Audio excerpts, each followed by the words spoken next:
muy belicosa. Pero tan belicosa que lo que llevó es al golpe de Primo de Rivera. Por una parte, no iba a haber responsabilidades de los militares, se para. Y segundo, es que esto es la culpa de los políticos, que es que no han sabido llevarlo, que nos lo dejen a nosotros, que somos los profesionales, y lo haremos. Ese fue el golpe de Primo de Rivera. Que conste que Primo de Rivera era partidario del abandono del protectorado. En un primer momento él decía, eso es un pozo sin fondo, esa guerra no se puede ganar y hay que salir de aquí. Lo que pasa es que sus compañeros militares le dijeron 4 cosas, literalmente 4 frescas. Y él dijo, bueno, vamos a hacer un último intento. Le convencieron. Claro, el último intento fue echar toda la carne en el asador, hablar con los franceses que ayudaran y decir o esto o nada, que fue el famoso desembarco de Alhucemas. El desembarco de Alhucemas, hispano-francés, fue matar moscas a cañonazos. Pero bueno, al final se mató a la mosca, o por lo menos se la cogió. A Abdelkrim lo cogieron los franceses y lo terminaron mandando a Madagascar. Pues muy bien. A partir del año 25 se acabó las guerras de África, es decir, puede haber algún foco tal, pero las guerras se acabaron y desde ese momento el protectorado hasta el año 56, que se acabó, pues fue una balsa de aceite. Y de hecho ya se habían creado, pero se promocionó la creación de cuerpos regulares, los tabores, etcétera, que al final, y aunque esto ya no entra aquí, es el llamado ejército de África que va a venir en la guerra civil. Cuando dicen que vienen los moros, pues eran estos. Bueno, pues aquí tenemos algunas imágenes, como ven, un poco truculentas, pero bueno, ya digo que esto no lo voy a comentar y además son cosas de fotografía. Ahí están, miles de muertos, miles de cadáveres quemados, la famosa carga del regimiento Alcántara por el que recibió la laureada de San Fernando para proteger la retirada de lo que quedaba del ejército español, donde murieron muchísimos. Si van a Valladolid, les animo a que vean un magnífico monumento que hay a esa carga de caballería justo delante del gobierno militar. Obviamente también hay cuadros, los cuadros de la victoria. Ahí tenemos al general Primo de Rivera en el destructor con el Marqués del Rif, el futuro Marqués del Rif, el general Sanjurjo. Fueron los 2 grandes vencedores, con la aviación haciendo el desembarco, tal. Ahí tenemos a un joven general Franco riéndose, que era el jefe del tercio en aquella época, los legionarios que eran las tropas de choque que hicieron el desembarco de Alhucemas. Y aquí, bueno, tenemos ya las primeras barcazas de desembarco, fuimos de los pioneros en hacer todas estas cosas. Y, bueno, en el ABC, en los periódicos ya de la época, pues hay innumerables fotos y qué decir en los archivos. Y ahí están los grandes generales, pues en sus caballos blancos, como siempre, cuando se ganan las batallas, pues se hacen estas cosas. Bueno, y el perdedor, Abdelkrim, que termina, ya digo, prisionero de los franceses y enviado a Madagascar. Bueno, con esto, lo que he querido, y muy rápidamente, es que viéramos que la guerra de África no es una cosa que nace de forma espontánea, que tiene unos antecedentes, que no hay una única guerra de África, que las memorias de la guerra de África son distintas según las épocas, y que se debe entender y ver, por no sé si mi idea, no en un hecho concreto y cortoplacista, sino en la larga duración.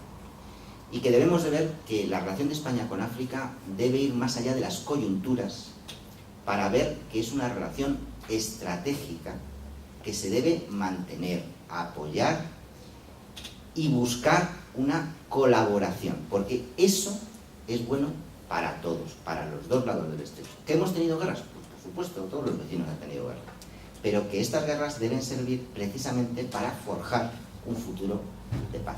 Muchas gracias.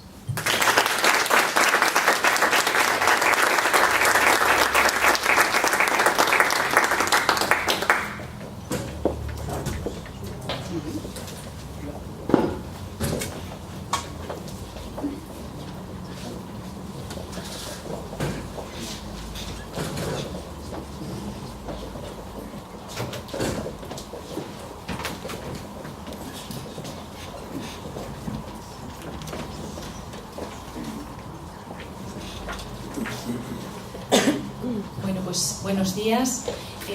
Mientras preparan la presentación voy a aprovechar para hacer una breve referencia curricular de la siguiente ponente. Nos acompaña María Pilar Cabezón Pérez. Ella ha trabajado durante 20 años en el Museo del Ejército y en su larga trayectoria profesional participó en el montaje del gabinete didáctico, en la creación de amigos del museo, en la dirección de control del inventario, su informatización, la catalogación de la escultura y la creación del archivo de fotografía histórica. Ha organizado y organiza cursos y exposiciones y es autora de numerosos artículos sobre la materia que nos ocupa. Desde el año 2002 trabaja en el Instituto de Historia y Cultura Militar, primero en museo, donde colaboró con el montaje de un museo en Nador sobre el general Mecián, y colaboró en lo que iba a ser el Museo Etnológico del RIF y que finalmente no se materializó. En 2006 se hizo cargo del archivo de fotografía histórica del Archivo General Militar de Madrid, donde clasificó, inventarió, limpió y almacenó toda la colección. Actualmente está digitalizada y en fase final de catalogación. Estas piezas han participado y continúan haciéndolo en numerosas exposiciones de iniciativa propia, como Vida cotidiana en el Ejército, que se puso en marcha en 2006 y que continúa abierta, La Gran Guerra, una visión desde España, en el Centro Cultural Conde Duque en el año 2014, y una muestra sobre las relaciones de Serbia y España en el 2016. La intervención de esta mañana, en el marco de la jornada, lleva por título La vida cotidiana del Ejército en África, fotografía del Archivo General Militar de Madrid. Pues te doy la palabra cuando quieras, Pilar. Muchísimas gracias. Bueno, agradezco un montón a José María el recorrido histórico que nos ha hecho, porque yo soy historiadora pero del arte, con lo cual somos mucho más etéreos, y os voy a dar voy a bombardear de imágenes para que conozcáis primero un poquito cómo es el Archivo General Militar de Madrid, qué tipos de fotografías tiene, y meternos en el mundo de la vida cotidiana del ejército y de los rifeños en la época que nos atañe. Curiosamente, un general, porque esta fotografía no es nuestra, me mandó esta fotografía, que es muy curiosa, porque es el antiguo cuartel de Don Juan, que es donde está ubicado ahora el Archivo General Militar de Madrid, y el rey Alfonso XIII pasando revista a un grupo de regulares que en realidad pues fueron los que acababan de llegar de las guerras de África.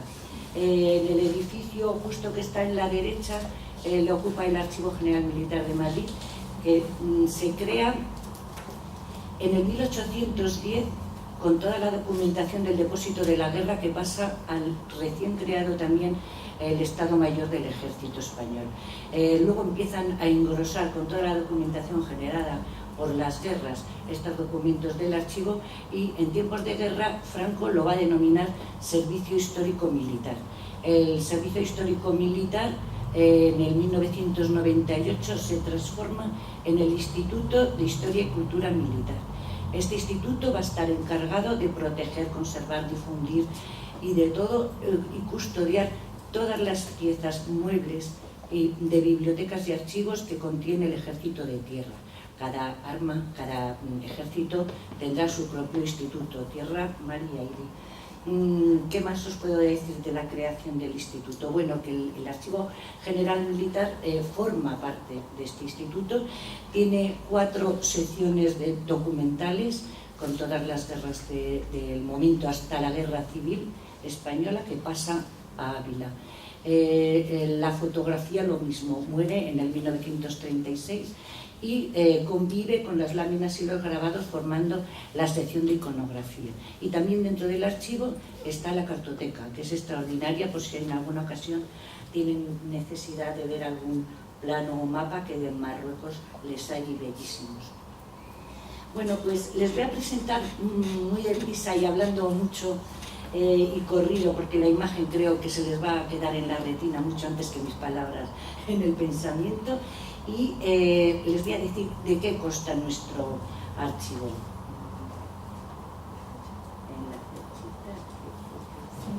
Si no, por eso. Ah, sí. Vale, pues del primer procedimiento fotográfico, el daguerrotipo, no tenemos en el archivo ninguna pieza, y la única que conozco yo de los archivos militares es esta, que es el retrato del general Cabrera, que está en el Museo del Ejército, obra de Kilburn, un fotógrafo inglés, que es de 1852, es una fecha tardía para daguerrotipo y que coincide con la fecha de nuestra primera fotografía, la más antigua que tenemos en el archivo, que es este calotipo, nada menos que de Clifford, de Richard Clifford, el inglés, fotógrafo inglés, pionero en España, que representa el Alcázar de Segovia, cuna del cuerpo de artillería. Tiene la gran...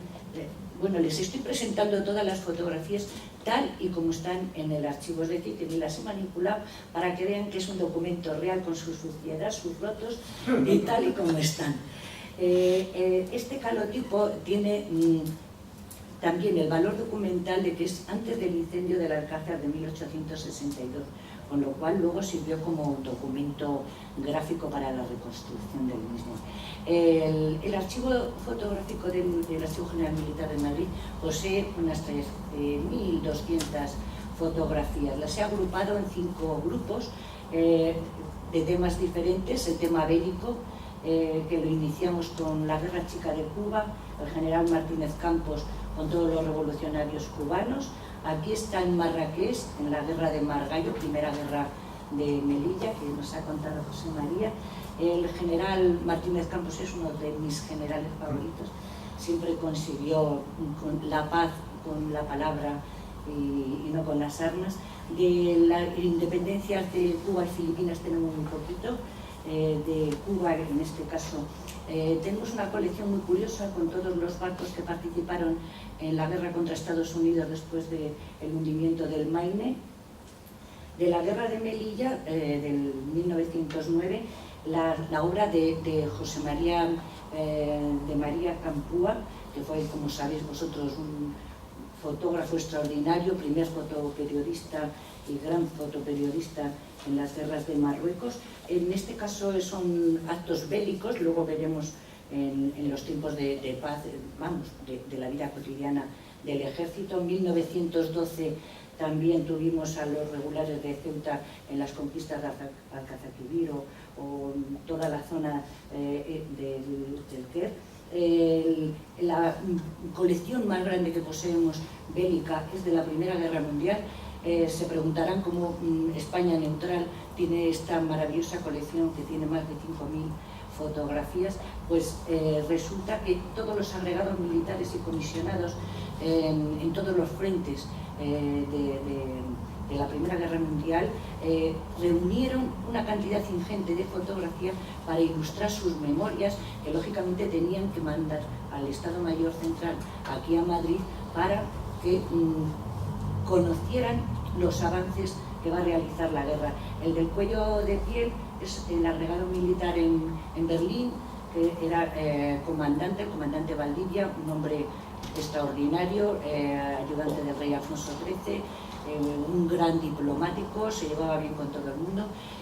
Fíjate que cuando acaba la guerra recoge todo lo que tenían en Berlín, que le habían donado para montar un museíto aquí en España, tiene que pasar por Francia, pedir permiso de paso, encima le regalan más piezas. Cuando llega aquí a Madrid, montan toda la documentación que traían, la volcaban, era su vehículo de expresión en la revista La Guerra y su preparación. Como ven, siempre con la imagen a vista. Las famosas trincheras, los carros del combate que se estrenan por primera vez en la batalla del Somme. Este es un Mark I, un Mark V inglés, y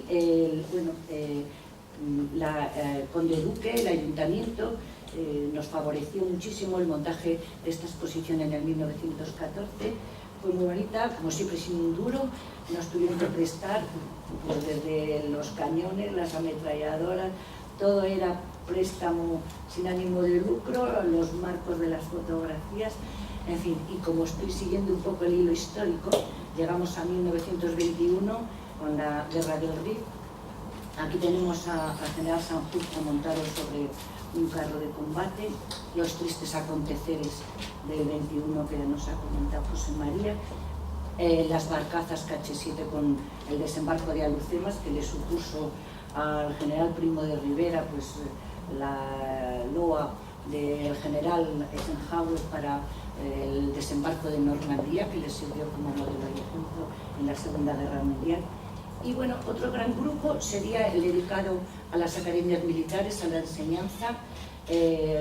Jules David, un fotógrafo francés importante, sobre todo a la hora del retrato colectivo, fotografió todas las academias militares. Esta es la de artillería en Segovia, esta sin embargo es de Guren, es la de caballería, sus posturas son mucho más desenfadadas, una fotografía muy curiosa, sirvió de portada para el catálogo que está ahí fuera, que he visto que lo había puesto Juan Miguel, de la vida cotidiana en el ejército, que como sabéis sigue itinerando, ahora está en Burgos.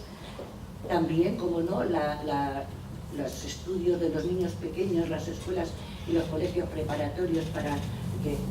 es muy curioso porque el cura que está en el medio, el pater, es igualidad que los niños pequeños. Yo desde luego no me confesaría con él, me daría muchísimo reparo. Pero estampas muy curiosas. He metido en este grupo también a la cría caballar, que fue importantísima porque el ejército tuvo una labor impresionante.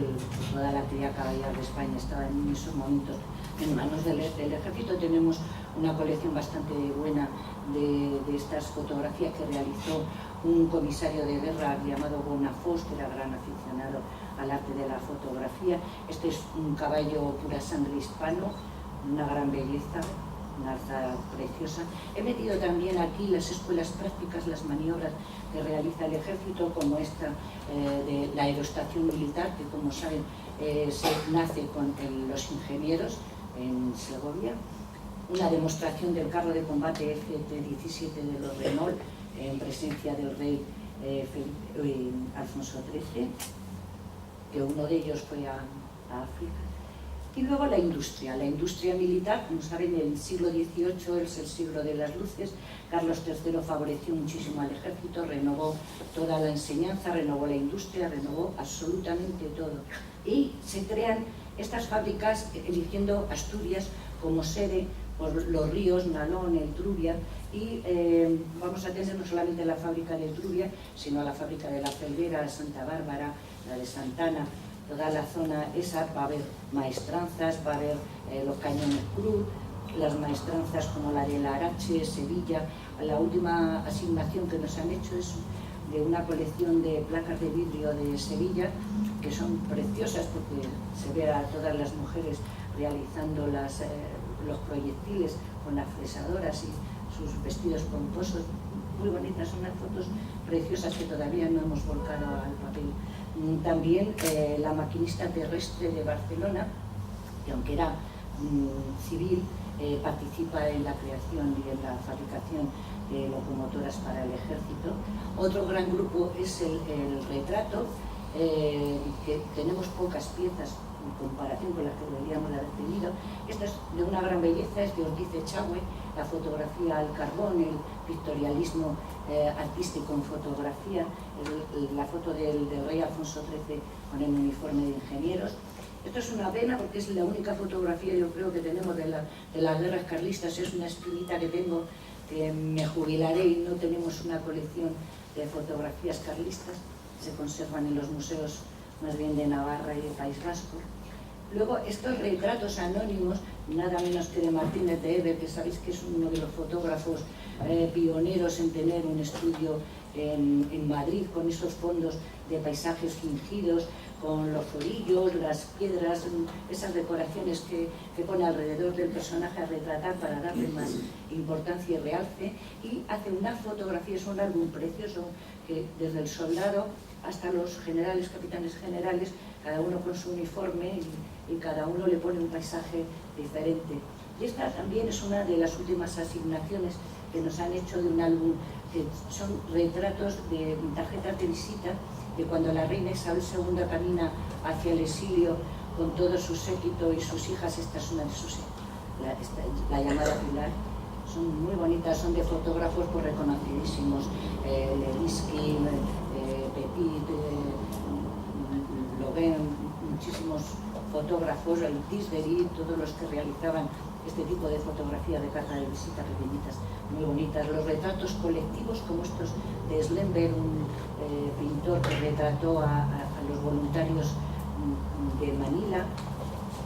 Y hablando de Manila, llegamos a este cajón desastre, que sería el quinto grupo, en el que he metido todas aquellas fotografías que no caben en los temas anteriores, y este también es un fotógrafo holandés, Van Kahn, que trabaja también en Filipinas y que recoge los efectos de un terremoto fortísimo que hubo en el 1880, y son fotografías que te extraña que estén pues, en un archivo militar, o como esta de Bonfils, que realiza unas fotos bellísimas de todo el arte de Egipto, Grecia, o estas otras de Lauren, que son un testimonio de cómo eran las maquetas de Montalembert.